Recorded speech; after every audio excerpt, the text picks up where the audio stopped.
Hi, this is Ashutosh, and we are going to cover the topic of indefinite integrals in this course. And this course is composed of a few lessons on this indefinite integrals. So this is the first lesson in which we are going to discuss some basic integration techniques. I did the basic integration. It means how the integration process is going to happen. So before that, I assume that the students are familiar with the process of differentiation and the tools of differentiation like product rule, quotient rule, logarithmic differentiation, and so on and so forth. So if I give you any complicated function, you are able to differentiate it with the help of these techniques or these methods of chain rule, quotient rule, product rule, and so on. Although you can apply these techniques in a single given problem, but this is not the case with the indefinite integrals. We don't have so-called product rule, quotient rule, and chain rule in this indefinite integrals. So we need to develop, or we need to learn some already developed technique to integrate the given function. So one important thing I want to mention here, that you cannot integrate every single function. It means there are few functions for which those techniques we are going to learn will not work. So of course those functions which are not going to be integrable by the techniques we are going to learn will not be considered in our course. So that's it for the introductory. So let us jump into the basic integrations. And first of all, I want to just give you the idea of symbols and terminologies we are going to simply use in this entire course. So here, suppose we are going to integrate a function fx. So the function which is going to be integrated is called as integrand. We call it as integrand. Now the variable x is here, the variable of integration, and this is the gx function, the function gx whose derivative is fx, and this gx is known as integral of fx, and this is the constant of integration c, and this is a symbol by which we can simply indicate that the process of integration is going on. So the entire process is read as the indefinite integral of fx with respect to x is equal to gx plus c. Now the main important thing is the constant of integration, and first of all we should simply understand why this constant of integration is very crucial or very important. So let us try to understand it. So while understanding this thing, we are going to answer these two important questions. The first is why the name is indefinite, with the integration, why the name is indefinite integration, and what is this constant of integration, which is the main thing we are going to understand. So for this, let us see some few examples. So you have already an intuitive idea that the integration should be the reverse process of differentiation. Means, suppose I have taken an example of x cube, and the derivative of x cube is 3x square. Means the reverse process is like the integral of 3x square should be x cube. But we observe it carefully that the x cube plus 2 has also the derivative 3x square. It means if I do the reverse process, we should write the integration of 3x square should be x cube plus 2 as well.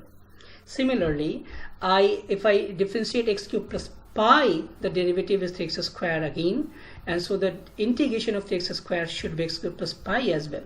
So there are three integrations. We can see the integration of 3x square as x cube plus 2, and x cube plus pi. But the confusion is that which should we write? So to get rid of this confusion, at the place of 2 pi and here 0, I simply put that constant c. And this constant c includes every single constant, because we don't know what was the original constant which should be differentiated back to get 3x square. So this c indicates every single constant, and therefore this constant of integration should be added. Now let us try to understand why the name is indefinite. And in order to understand this, let us just depict this x cube plus c graphically. So this integral x cube plus c simply represents a family of curve.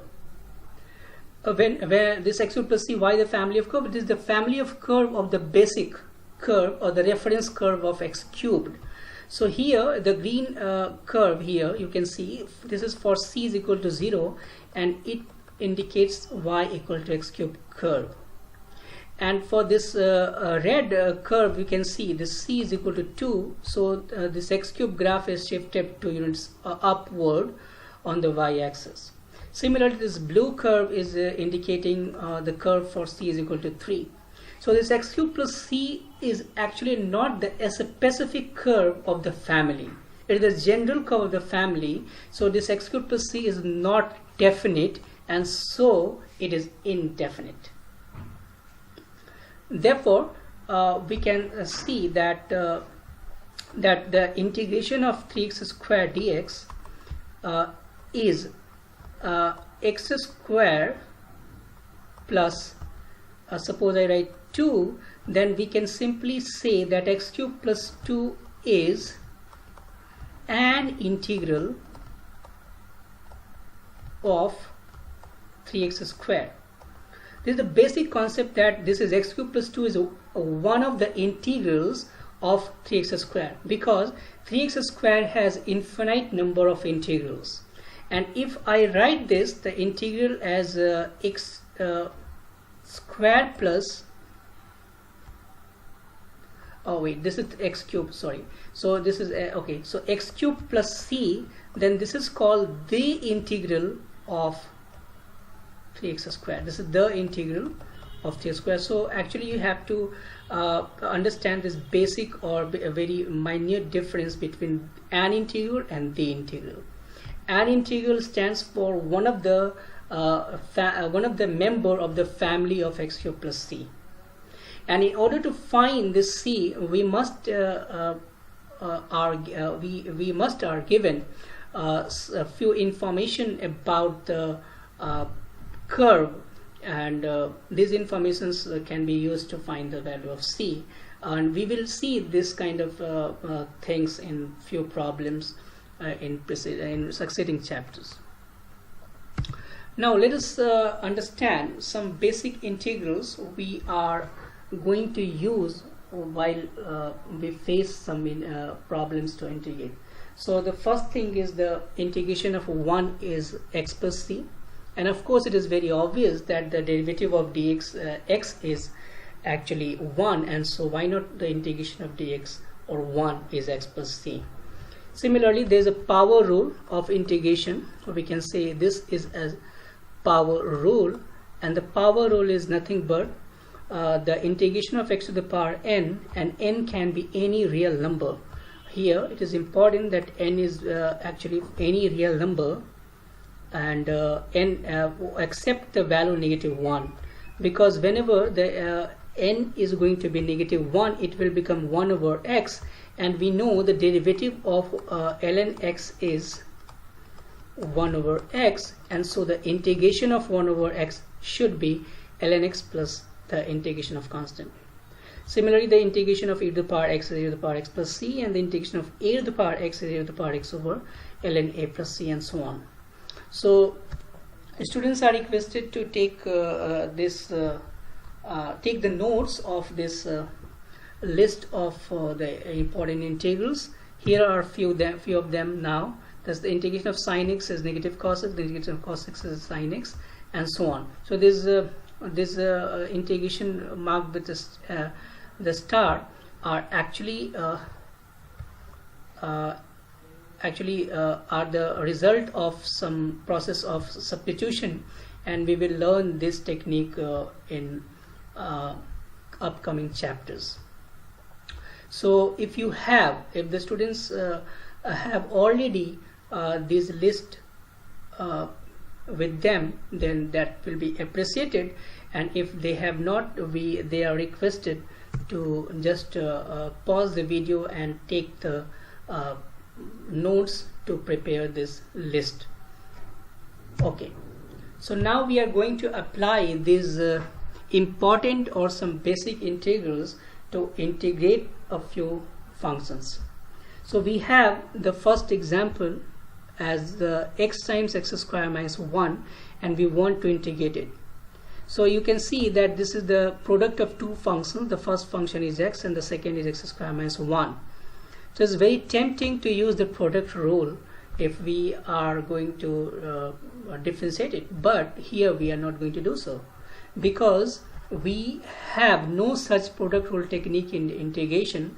So one of the most important thing to deal with the integration is to split into a single integral form, so that we can see it is one of the basic integration. Like we have x times x square minus 1, so we can expand it to get x cube minus x, and now we can see this x cube and x as two indivisible entities, and they are actually integrable because we know the basic integration of x cube and x.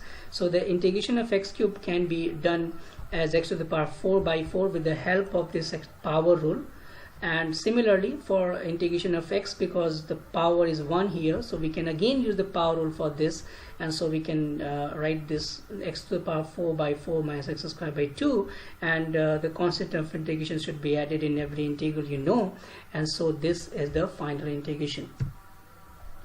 So here is another example, and this is what root x plus 1 over root x the whole square. So first of all, we have to rewrite the integral in the form from where we can see three important basic integrals. So here, first of all, we should expand it by the help of a plus b the whole square identity, and it is nothing but a square plus 2ab plus b square. So you can simply say that root x whole square is x, 1 over root x, that is the b square, is 1 over x, and 2ab will give you 2 times root x times 1 over root x, and that is 2. So now we can separate it into three indivisible integrands, and that is x times dx, which gives you x squared by 2. The integral of 1 over x is ln x, and the integral of 2 will be 2x, and of course the constant c should not be forgotten to add it. Now the next example is of trigonometry, so it's also very easy. So you can see this sec y times tan y minus sec y.